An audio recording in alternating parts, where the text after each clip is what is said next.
Good morning and welcome back to another video, and today we are going to be going over the world map of Aldora. Let us begin. So today has finally come and the world map is complete for the world of Void, set in the actual world of Aldora, which is the initial world for the Void universe and everything towards all of that. I'm really happy with the way everything's turned out, and overall could not be happier in the slightest. You can obviously see on the screen that we have quite a lot of things to go over for today, but I'll keep this brief in some regard. When it comes towards the world of Aldora, you have two main continents along with a few massive islands, and denotes quite a few heavily contested areas. One thing of note is, as you are playing through Void, you are playing as Andral, and if I actually zoom in right here, you will see the grand continent of Aronia. Aronia is from the Aronian Empire. However, it is made up of three different regions. You initially have the Skulvar region, along with the Valendir region, and also the Aronia region. These were actually three separate kingdoms back in the days before the Aronian Empire was actually formed. These were three kingdoms that were on and off conflicts, and they actually made their way into one grand empire of the continent of Aronia under a common enemy of Valendir, the great molten drake. A brief backstory in order to give rise to the empire of Aronia, which Andral is actually from, is the archipelago of Valendir. Valendir was a molten drake, inflicted devastating effect upon the grand continent of the western side of the world, and he basically scorched and burnt everything. The Skulvar, Valendir and Aronia all banded together to create an alliance against Valendir, and thus subsequently, with their own means, which I will get into in later videos as there's quite a lot of lore to talk about, they were able to defeat Valendir, and as he fell into the sea, he actually erupted into the ocean, creating the archipelago of Valendir. Now, the archipelago of Valendir is the erupted remains of the great molten drake himself. Basically, it is in the shape of a dragon, as Valendir was the great drake who erupted.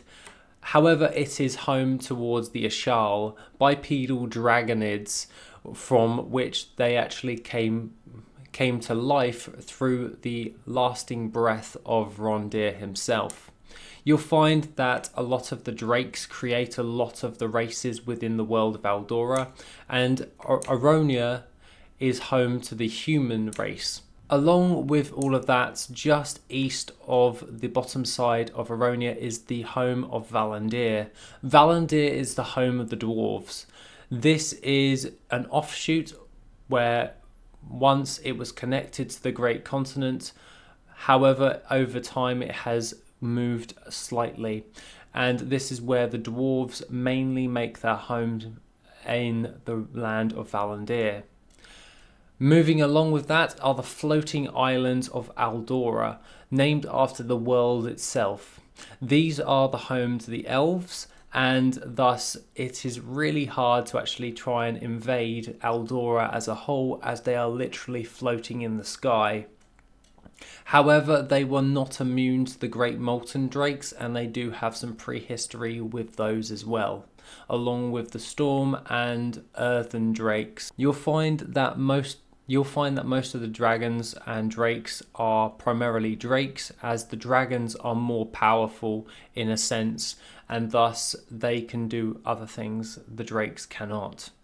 However, to move on to this is the world of Carthix. Carthix is home to the Baraxic. So on the surface it looks like a barren wasteland, but however the home of the Baraxic is under the ground within mass webs of tunnels and caverns leading to Cardoon, which is the capital city of the Baraxic. As we venture east of Aronia, you will find the land of Genora.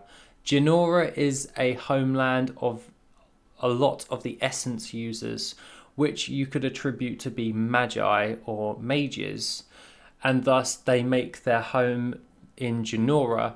However, a fun little fact towards Genora is that they have the world's strongest naval fleet and have aligned themselves with Aronia as a whole, as they can elicit trade within Aronia and Genora, and also use their militaries in order to have control of the conquering sea. Just a little bit to the side of Genora is Lilyfoot Island. Lilyfoot Island has quite a few separate areas in which a load of lore is going to be taking place, as the stories are already written as of like 4 or 5 years old by now. If you head north of Aronia, you will find the lands of Karesh. Now, Karesh is home to a lot of orcs along with goblins. So you've got the Kareshi orcs, the Marashi goblins, which are in the initial cinematic of Void, as they waged war within Aldora and were able to take on them as a whole. Following on to this, you have the land of Cindressa. Cindressa is home to primordial humans, which are basically much bigger humans than regular ones. However, they have an affinity to the primal essences and are able and have their own culture assigned to them.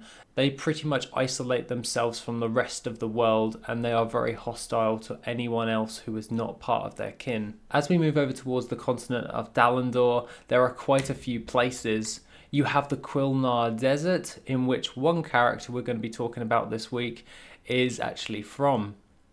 You have Outlooks Bay, which is one of the main trade routes between Genora and Aronia, and they make their home in the port of Tel Aviv.